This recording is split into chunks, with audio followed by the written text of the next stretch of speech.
Yo guys, what's going on? Sean Don coming back at you with a technical analysis. Here we have Nick Deem of Ohio Wesleyan University throwing the weight. So without further ado, let's get into it.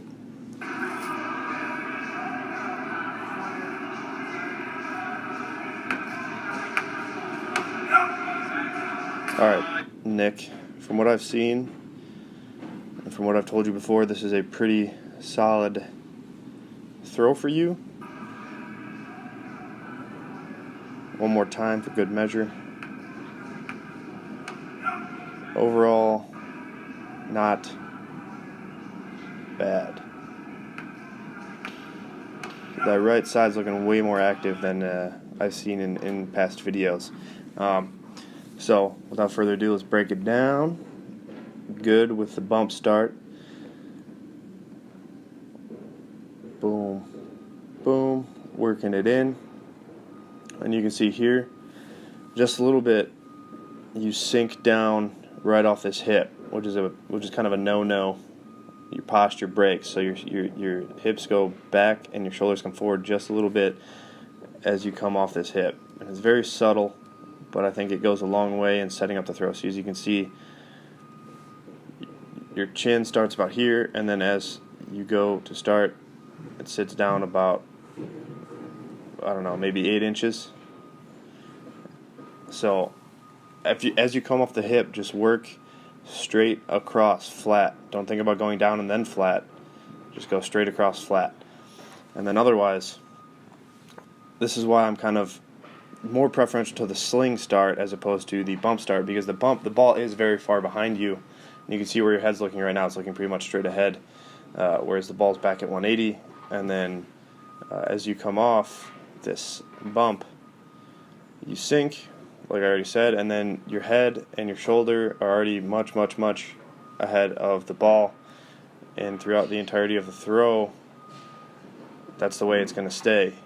I haven't taken a look at the rest of the throw yet, but starting here, you can see you're kind of leading the ball, and you're already setting yourself up, dragging with that bump start. The thing is, when you start with a bump and a sling, you do have to be very patient in the entry to let the ball pass and do its thing, and to keep that left side with the ball, that right side working with the ball. So keep that in mind. Keep that entry one level. Be more patient with that bump start and work it in. So that's just for the entry. And you can see, you're leading a lot. Your head's a solid 90 degrees ahead of where the ball is. Your right foot is actually turning okay, at least it was turning okay, and it kind of stops right here. But you can see your left side leading the throw. Huge problem here with this left foot flopping open. I think I've mentioned that to you before. And then you can see your posture is still not great. Your hips are back just a little bit, and your shoulders are a little bit forward. Work that hip over. Keep that left side with the ball. But you do make up for it because that left side kind of stops a little bit, and then you come around and forward. So yeah, so as you can see, with that left side leading here, alright, you kind of, there's two things that people do when they drag with the left side, and that's either they come off early with this right foot, which you don't do because you do work the ball all the way to about 90, or what they do is they catch late and they catch heavy on the right, which is your big problem. So as you come around in turn, or in catch one, hips are back, shoulders are forward a little bit, and then you are not super heavy on the right, but you do definitely catch late. As you can see, you over-rotate probably 15, 20 degrees. If anything, I'd rather have you catch 15, 20 degrees ahead of where you think you should be. That way you catch nice and early. And honestly, the position of the ball to where your catch is not bad. It's probably just ahead of 270, which is honestly pretty solid for turn one. But you could make that much better, and you could set yourself up better with better posture in this first catch, which would, benefit you later in the throw. So hips more forward, shoulders more back, catch earlier, and step forward into each turn. Here you can see this position is honestly better than your previous turn where you're more with the ball. Your left shoulder is kind of down, which means once again you're kind of leading with it. And then I bet you your left foot flops open again, and it does. You can see your left foot's pointing to about just outside of 90. Your right foot's still back here, maybe at like 45 degrees. Not very in sync with the ball. And you do come up a little bit here. So once again, you sink a little bit there, and then you come up on this left side. And once again, that's another thing that is going to cause you to come around and crash and drag.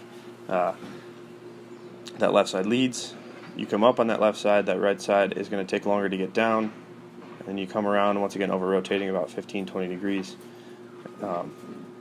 And you're even a little bit more bent over here with the posture. Your shoulders a little bit more forward, your hips a little bit back. And then going into turn 3, once again, left side leads. And this is honestly, your upper body is better here with the ball. Your upper body, left side, right side is with the ball. But your left leg specifically is what is ahead of it. And your right leg is once again behind it. Your right side should turn your left side. So you turn your right knee into your left knee, turn your right hip into your left hip, turn your right foot into your right foot, whatever into your left foot, whatever you want to do. That right foot needs to turn that left leg. That right side needs to turn that left side. And then you can see, so that kind of flops open, a little heavy on the right, and you're going to over-rotate one more time. And here you come up even more.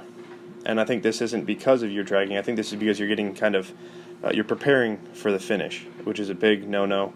I think I've mentioned this to you before, and I say this a lot to a lot of hammer throwers. The finish is not its own movement. It's just another turn where you end up letting go. So you can see yourself kind of preparing for the final here. You load up, and then you kind of crash down, and this is where you load up and you want to get all that power into the finish, when in reality, if you just turned around and stayed down on this left side, put that right foot down about there, because you do catch, this is your latest catch in terms of ball position into where your foot lands, and you do work it long, which is good. Most people would release right about probably there, and it'd end up going down this right sector line or even down the middle. But you do hold on to it and work it all the way through, which is great. Honestly, that's the best part of the throw. But could be much improved all throughout if you focus on that entry. Setting it up right is going to be the number one thing for you. Getting that bump start out in front of you rather than immediately starting with that dragging ahead of you. And like I said, even that right side was a little bit late each turn, and I think that's because you are dragging and you do set it up with that kind of drag. But like I said in previous videos, that right leg is more active than I've seen before, so keep that up, Nick. Honestly, that's good. But yeah, I think that pretty much covers it all. Like I said, you can see you even get your hips underneath, shoulders back here. Good position. Working it through. Finish looks pretty. It's just everything before the finish that needs a lot of work. And you can see you're even falling a little bit back after the release, which is a sign you need more direction forward. So let's just watch it one more time. Yeah, off that bump with a little drag, a little up in each turn, and a little over-rotate in each turn. Honestly, it's not huge things that are totally like destroying this. It's just a little bit more patience in the entry. Stay one level throughout the entire throw with the hips. Keep the hips underneath the shoulders. Work on the posture. It's all these little things that add up and end up, adding on meters to your throw at a time. So yeah, keep it up, Nick. Love to see the grind you got going. You're a big inspiration for me, and yeah. So hopefully this helps out. I think there's still another couple meters here for you to grab this season, no doubt about it. But alright guys, thanks for watching. This is Sean Don with another technical analysis. If you guys are interested, go to the description down below or go to atlaspeakperformance.com. Sign up. It's just $15. Indoor season, championship season is coming around, so get your technical analysis while you can, fix those problems, and start setting PRs and winning medals. Alright guys, peace out.